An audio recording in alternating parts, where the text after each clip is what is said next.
Всю жизнь вместе с Альма-Матер. 60 лет назад они получили дипломы Чувашского сельскохозяйственного института. На встречу собрались выпускники 1961 года. Кстати, нынешний год знаковый и для самого вуза. Чувашскому государственному аграрному университету исполнится 90. Прошу прощения, причина уважительная. Колесо подвела.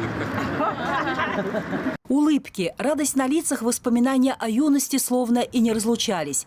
Каждой встрече говорят, как праздник, поэтому стараются не пропустить такое важное событие. Ровно 60 лет назад 140 выпускников института получили дипломы агрономов и зоотехников. Выпускники Чувашского хозяйственного института действительно получили путевку жизни.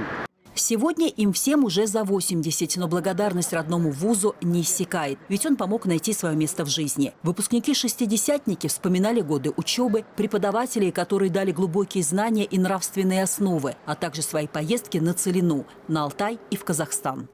Снег идет, а урожай надо убирать. Мы просим этих специалистов, которые нас одеть нечего и обуть нечего. Ну ты оберни, говорит, свои эти ноги газеты, а потом в сапоги клади, чтоб сильно ноги не мерзли. Все равно это было так интересно. Это вот наш курс так все сплотило. Мы до сих пор вот это вот вспоминаем. Это вот прям была как будто награда направить нас на эту целину. Для ветеранов АПК подготовили мини-экскурсию по Чувашскому государственному аграрному университету. Показали современные аудитории и лаборатории. С ними встретились деканы факультетов и преподаватели. Судьба наша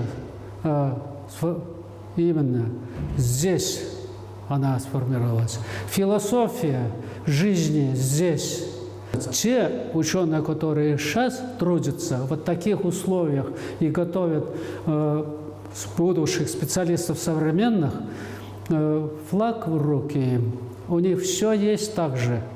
А молодежь, она, если вложить знания, умения и душу, из них получится хороший материал. Сельское хозяйство, уверены ветераны, проработавшие в отрасли десятки лет, та стезя, где можно добиться успеха. Передовые технологии делают труд эффективным. Но самое главное – нужно любить свою профессию. Лидия Галактионова, Владимир Синдеев, Вести, Чувашия.